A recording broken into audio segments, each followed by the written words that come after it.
साथियों, मैं हकीम खान,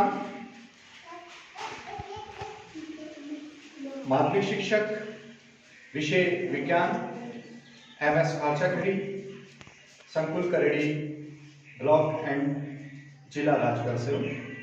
मैं आज आपके सामने एक TLM लेकर हाजिर हुआ हूँ और ये जो हमारा TLM है ये है श्वसन तंत्र। बच्चों को जब हम पढ़ाते हैं श्वसन तंत्र तो चित्रों के माध्यम से उनको समझ नहीं आता है, पर हमने एक मॉडल एक TLM तैयार किया है। इस TLM के माध्यम से हम बच्चों को श्वसन तंत्र के सभी भाग दिखा सकते हैं और ये जो हमारा TLM है वर्किंग TLM है। सबसे पहले मैं आपको बताना चाहूंगा इस TLM को बनाना बहुत ही आसान है। हम इसको कैसे बना सकते हैं? एक प्लास्टिक का डिब्बा लिया हमने और ये वाई आकार की नली है, 2 बलून छोटे छोटे फुग्गों का इस्तेमाल किया और एक डायफ्राम के लिए हमने बड़ा जो फुग्गा है उसका इस्तेमाल किया और ये तैयार हो गया हमारा TLM श्वसन तंत्र का मॉडल। अब आइए हम बात करते हैं कि श्वसन तंत्र हमारा किस तरह से काम करता है, तो इस पे हम चर्चा करेंगे। सबसे पहले हम ये दिखाना चाहेंगे कि इसमें जो ये नली दिख रही है ये हमारी श्वास नली का काम कर रही है और इसमें जो 2 बलून लगे हुए हैं जो गुलाबी रंग के हमें नजर आ रहे हैं ये हमारे फेफड़ों का काम कर रहे हैं।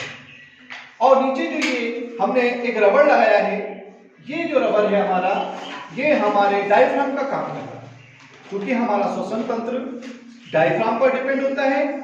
डायफ्राम जब ऊपर नीचे होता है तो हम सांस लेना और सांस छोड़ना जो है उस प्रक्रिया को करते हैं। तो आइए बच्चों को हम किस तरह से इस छोटे से TLM से, इस वर्किंग क्रियात्मक TLM से श्वसन तंत्र को कितनी आसानी से हम समझा सकते हैं।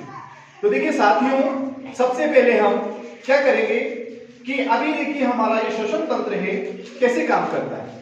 ये सबसे पहले आप देखिएगा यहाँ पर ये डायफ्राम को हमने ऊपर किया, फेफड़े हमारे पिचक गए, फिर नीचे किया, फेफड़े हमारे फूल गए।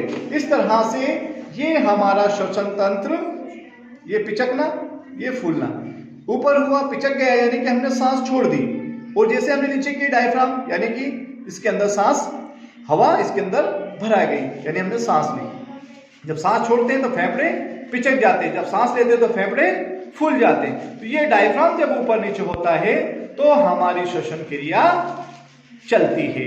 जैसे ही डायफ्राम नीचे होता है तो इसके अंदर आयतन बढ़ जाता है, जिसको पूरा करने के लिए बाहर से हवा हमारे फेफड़ों में घुस जाती है, और जैसे ऊपर करते हैं आयतन कम हो जाता है और उस हवा के दाब को बराबर करने के लिए फेफड़ों से हवा हमारी बाहर निकल जाती है। तो इस तरह से ये हमारा अंतःश्वसन, ये अंतःश्वसन हुआ, ये उच्छ्वासन हो गया, ये अंतःश्वसन हुआ, ये उच्छ्वासन हो गया, ये अंतःश्वसन हुआ, ये उच्छ्वासन हो गया। तो इस तरह से हम इस TLM के माध्यम से, इस मॉडल के माध्यम से बच्चों को श्वसन किस तरह से, मानव इंसान किस तरह से श्वसन करता है उसको हम दिखा सकते हैं, समझा सकते हैं। बच्चा इससे करके देखेगा क्योंकि इसमें हमारी बहुत सारी ज्ञानेंद्रियां काम कर रही है, हम देख भी रहे हैं, समझ भी रहे हैं, उसको करके भी देख रहे हैं, क्योंकि विज्ञान में एक सिद्धांत है, आओ करके सीखें। जब बच्चा करके सीखेगा तो बहुत आसानी से इसको समझ पाएगा और अपनी जो समझ है श्वसन, हम मानव इंसान श्वसन किस तरह से करता है उस प्रक्रिया को पूरा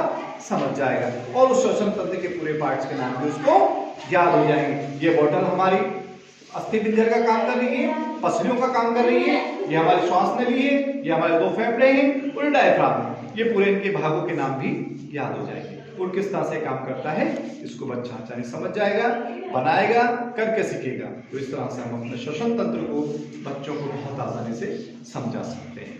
थैंक यू, धन्यवाद, जय हिंद।